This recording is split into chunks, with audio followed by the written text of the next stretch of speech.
Lionel Messi উনি 11 ঘন্টা ঘুমান এবং তার মধ্যে 8 ঘন্টা রাতে নিরবিচ্ছিন্ন ঘুমান এবং 3 ঘন্টা ন্যাপ নেন।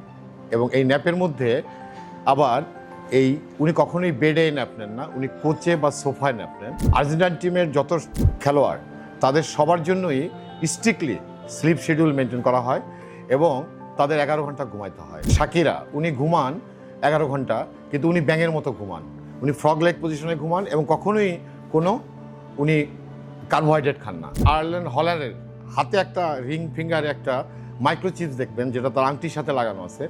এইটা দিয়ে উনি স্লিপ ট্র্যাকিং করেন। ঘুম মানুষের অত্যন্ত প্রয়োজনীয় একটি বিষয়। মানুষের যতক্ষণ রেস্ট নেওয়া প্রয়োজন তার চেয়ে বেশি সময় ঘুমানো প্রয়োজন। রেস্ট আমাদের অবশ্যই প্রয়োজন আছে, কিন্তু ঘুম আরও বেশি প্রয়োজন। আমাদের শক্তি সামর্থ্য, আমাদের স্মরণ শক্তি, আমাদের কাজের উৎকর্ষ সাধনের জন্য ঘুম অপরিহার্য। আর্জেন্টাইন যে ফুটবল দল, তার অধিনায়ক লিওনেল মেসি উনি 11 ঘন্টা ঘুমান এবং তার মধ্যে 8 ঘন্টা রাতে নিরবিচ্ছিন্ন ঘুমান এবং 3 ঘন্টা ন্যাপ নেন। এবং এই ন্যাপের মধ্যে আবার উনি কখনোই বেডে ন্যাপ নেন না, উনি কোচে বা সোফায় ন্যাপ নেন। কারণ হলো কুইক রেসপন্স দেওয়ার জন্য, কিছুটা এনার্জি, কিছুটা রিফ্লেক্স দেওয়ার জন্য এটা উনি বজায় রাখেন। আর্জেন্টাইন টিমের যত খেলোয়াড় তাদের সবার জন্যই স্ট্রিক্টলি স্লিপ শিডিউল মেনটেন করা হয় এবং তাদের 11 ঘন্টা ঘুমাইতে হয়। 8 ঘন্টা ঘুম, 8 থেকে 9 ঘন্টা এবং 3 ঘন্টা স্ট্রিক্টলি তাদেরকে ন্যাপ নিতে হয়।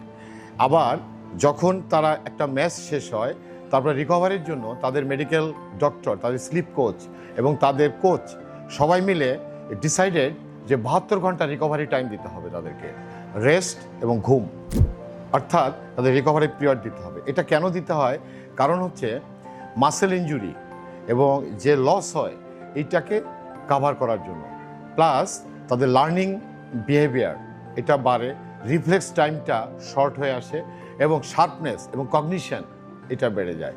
আপনারা জানেন যে শাকিরা উনি ঘুমান 11 ঘন্টা, কিন্তু উনি ব্যাঙের মতো ঘুমান, উনি ফ্রগ লেগ পজিশনে ঘুমান এবং কখনোই উনি কার্বোহাইড্রেট খান না। সারাদিনই উনি স্মল প্রোটিন মিল নেন, রাতে ঘুমানোর সময় শুধুমাত্র একটা সুগার ফ্রি ক্যারামেল খান এবং then she brushes her teeth and goes for a slip.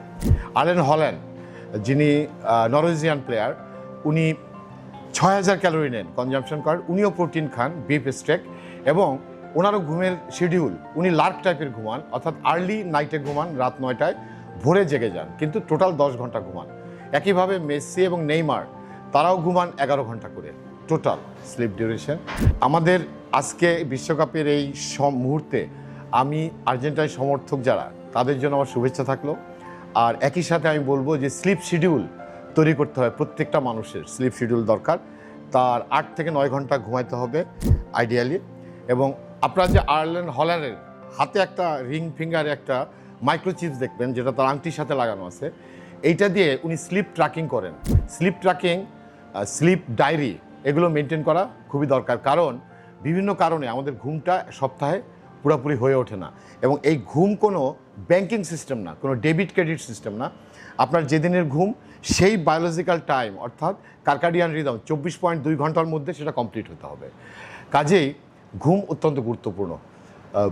Vamos Argentina and good luck for Argentina.